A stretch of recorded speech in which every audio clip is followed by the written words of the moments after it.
Hello and welcome to another edition of Sales TV Live. Today, we're discussing the future of sales leadership. It's more human than you think. We're joined once again by Frank Cespedes. Frank is a senior lecturer at Harvard Business School and the author of Sales Management That Works. With decades of experience as an operator, board member, advisor, and researcher, he brings a rare combination of practical insights and academic rigor to the future of sales leadership. Frank, welcome back. Rob, my pleasure to be here. And after that gracious introduction, I can hardly wait to hear what I have to say. Me too. So let's jump right into it. Frank, in a top sales magazine article, you once wrote, "Business decisions are about tomorrow, not yesterday. Yet all our metrics are measures of past performance. How can we resolve this apparent contradiction?" Well, I don't think you resolve it, by looking to the algorithm or some equation to do that. Data is almost by definition a lagging indicator, especially in sales. It's about outcomes. It's about stuff that has already happened.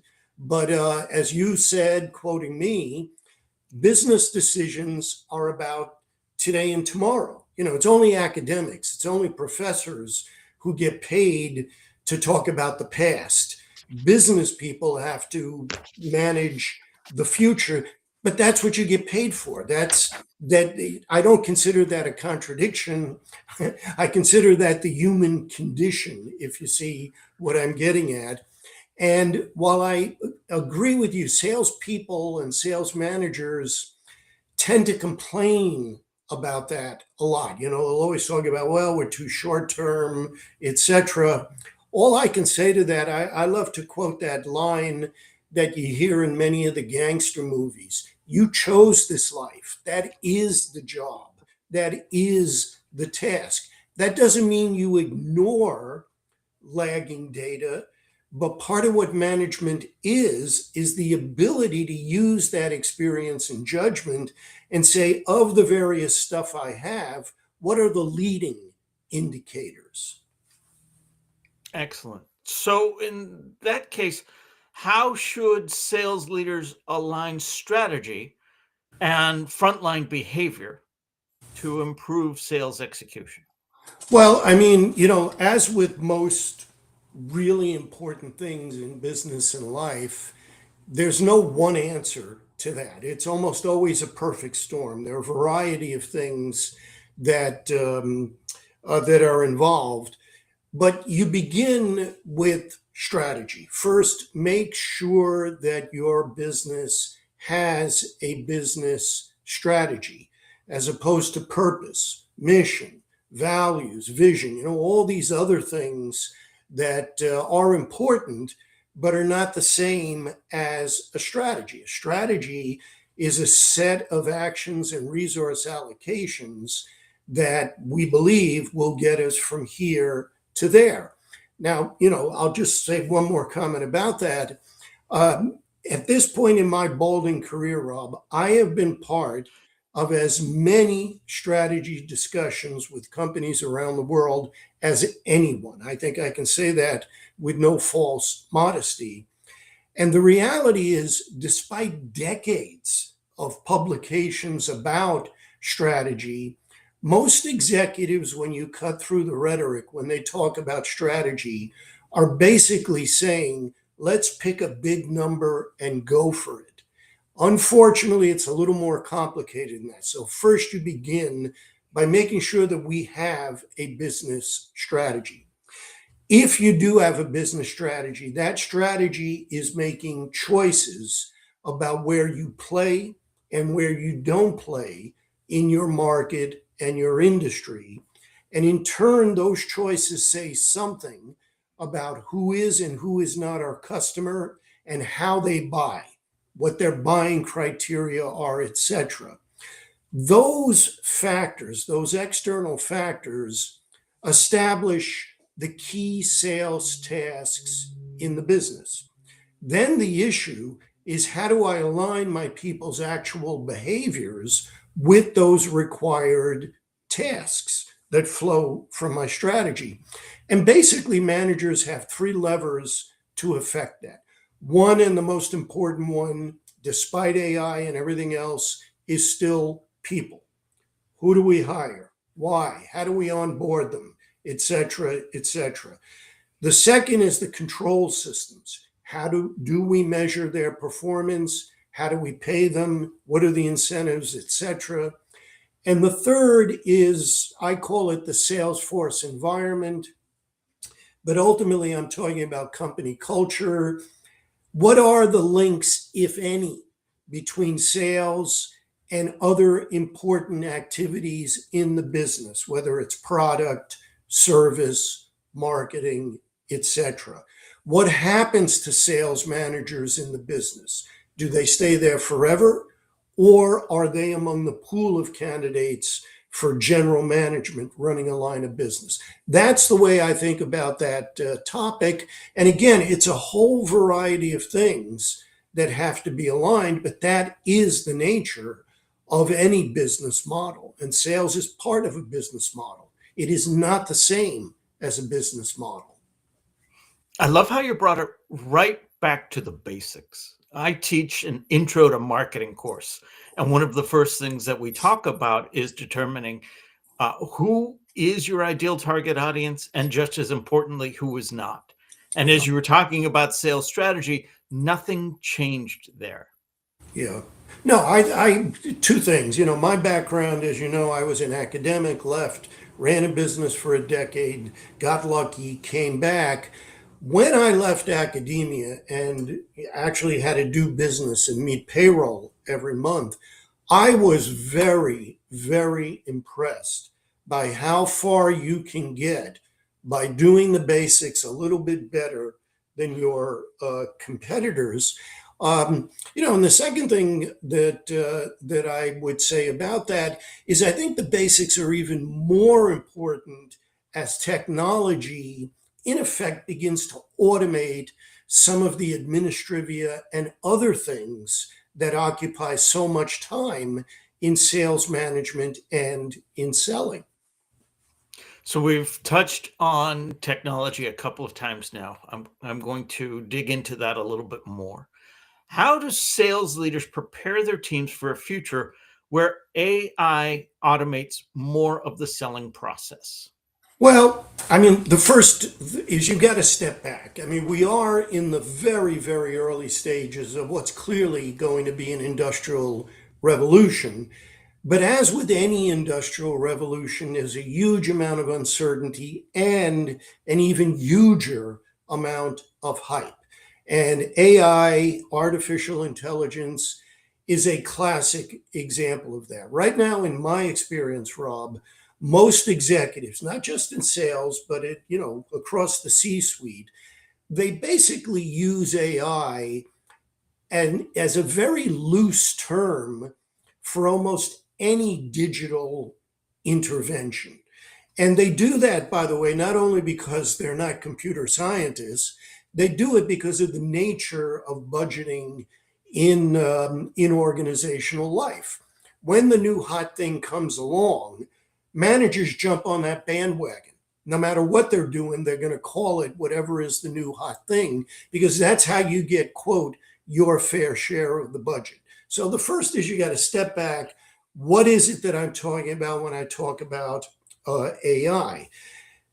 The core value proposition at the heart of these large language models that generate AI, the core value proposition is that the algorithm can do almost a good as job as people, in some cases a better job than people at certain tasks, so that it frees up time for people to do the things that they can do better than machines because of their judgment, experience, etc. Now, in sales in particular, freeing up time is a very, very big deal. I find most executives are surprised by the data I'm about to cite, but the research here is pretty good. If you ask yourself a basic question, how much time does the average sales rep spend in customer contact? And by customer contact, I don't just mean making a pitch virtually or in person. I mean all forms of customer contact, demos, webinars, email, etc. The data varies by company, but on average, it's about 30 to 35%. Right? Now, think about if you're running a sales organization and you can make that 40%, or amazingly 50% or more. Not only is that an enormous productivity increase, it also increases the total addressable market for your business, because segments that were economically infeasible now become feasible with better go-to-market utilization.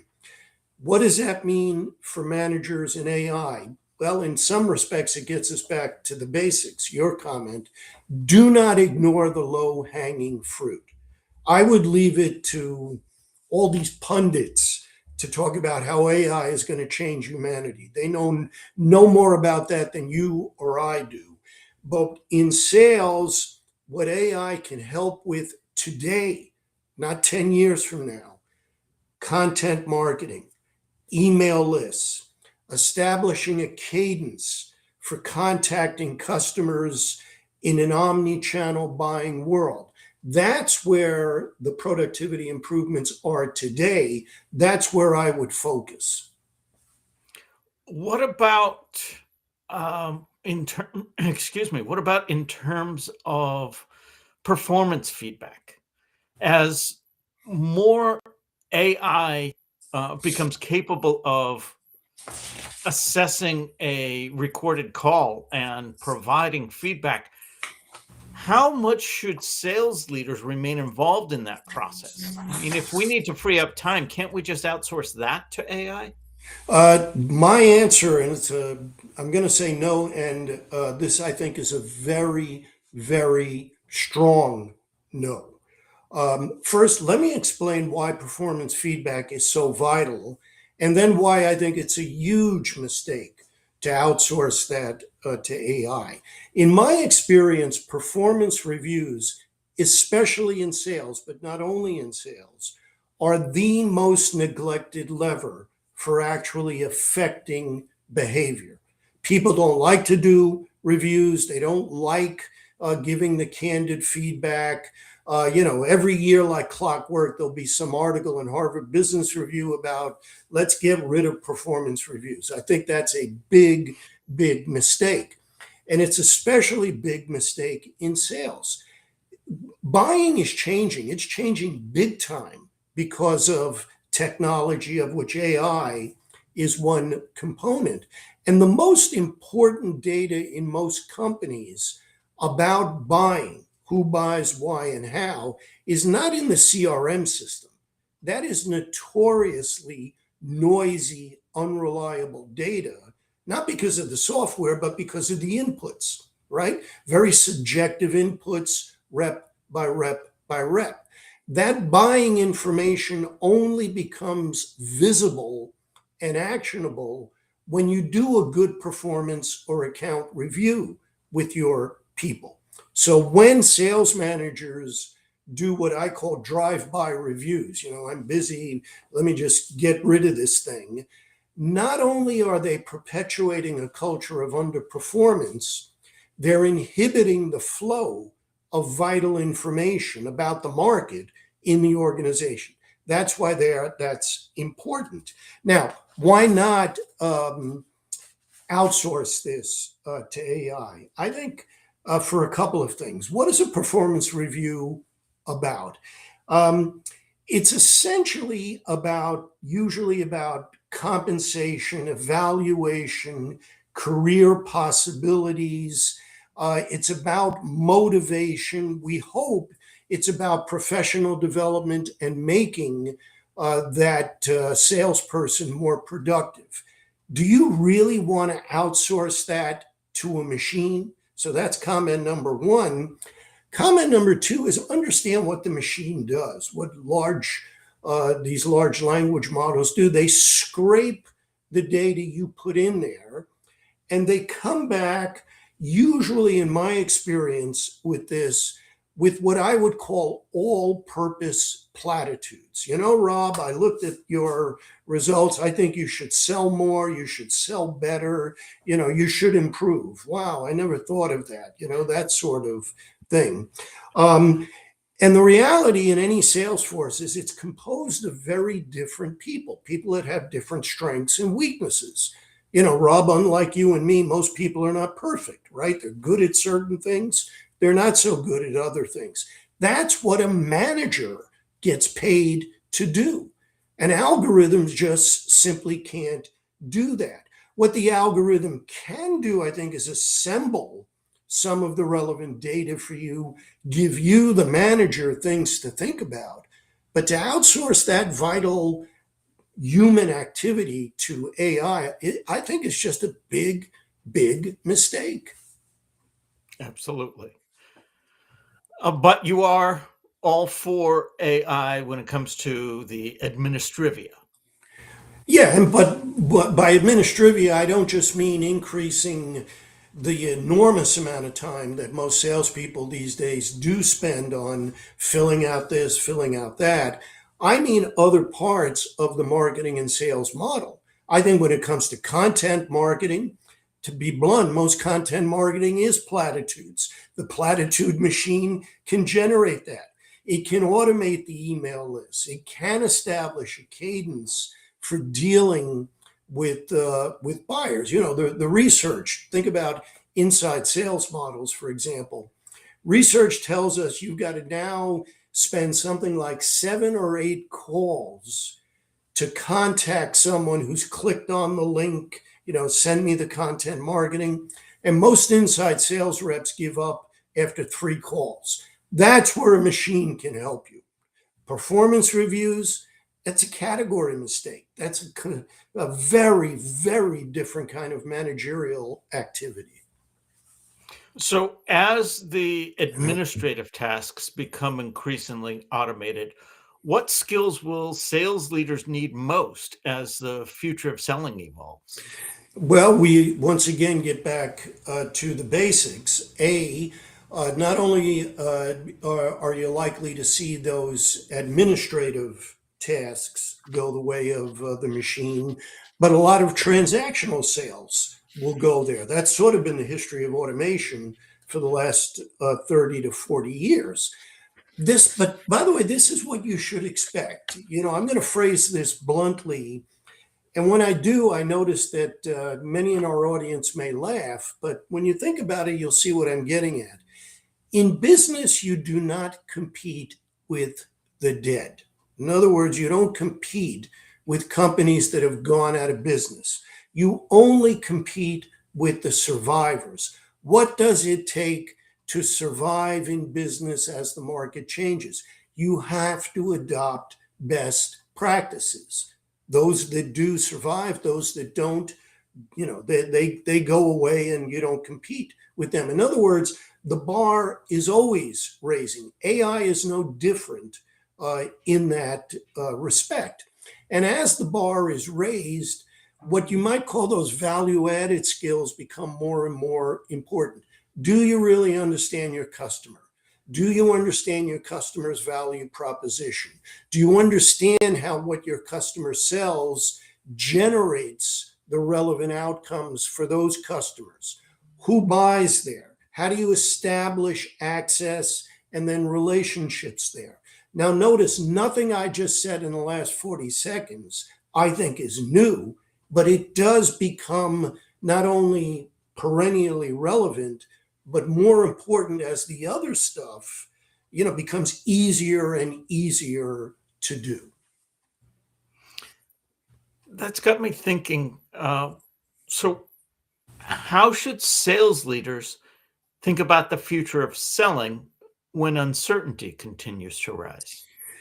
Well, it's a good question. And again, I don't think there's any one answer there. But, I begin always with what are the facts as opposed to, geez, it's uncertain. Do you understand what is and is not changing in your marketplace. Now, that is an area where the data, as much as it's a lagging indicator, can help us, right? So, and most sales organizations these days, Rob, have no excuse. They're flooded with data. That's not the issue. The issue is, do they know the right questions to ask of that data? So let's begin by understanding what is changing, what is not changing. I'll give you an example. For many years, the notion was e-commerce is going to take over the world. E-commerce, as a percentage of total US retail sales, after 35 years and a pandemic, is about 16%. In other words, most of buying has not gone online. It hasn't changed. On the other hand, just in the past year, AI has dramatically changed the nature of search. So if you're running, an inbound marketing inside sales model, and you depend on lead generation by, among other things, search by the buyer, that is a big change. And it is not the market's responsibility to send you an email and say, hey, guess what? We're changing. It's your responsibility as a manager to figure that out. Then I think the generic issue about uncertainty, it requires flexibility, and that ultimately has an economic component.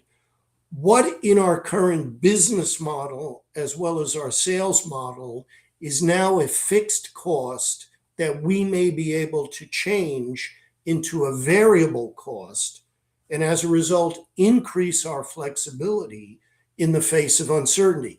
And this is an area where, in my experience, clever and creative managers are using AI productively to turn certain fixed costs into variable costs. So, Frank, if you were to emphasize the one thing you would want our audience to take away from today's episode, what would that one thing be? Well, as they say in the poker games, Rob, I see you and raise you. Can I do two things? Have at it. The first, and this first thing I'm going to emphasize, you can see as a theme running through my responses to your excellent questions. Sales managers must manage. You can't punt there.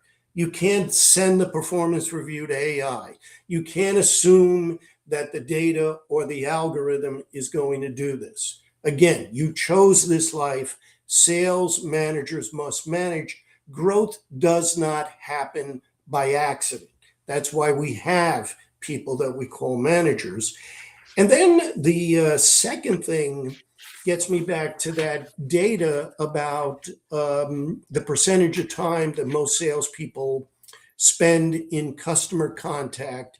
Increasing that percentage is not only very important for productivity, increasing the addressable market, but it is the main way you stay in touch with changes. I wrote a book about a decade ago, and I quoted a comment. The novelist John le Carre, you may remember him, who wrote these spy novels. And in one of his spy novels, a character says something that, in my opinion, should be tattooed to a prominent body part of managers. And the comment is, a desk is a dangerous place from which to watch the world. And that is true. And many managers think they can do it from the desk. They really believe they can manage via the spreadsheet. That's not true. It wasn't true when le Carre was writing his novels. It's not true today. So those would be my two takeaways. You must manage, and customer contact remains as important as ever.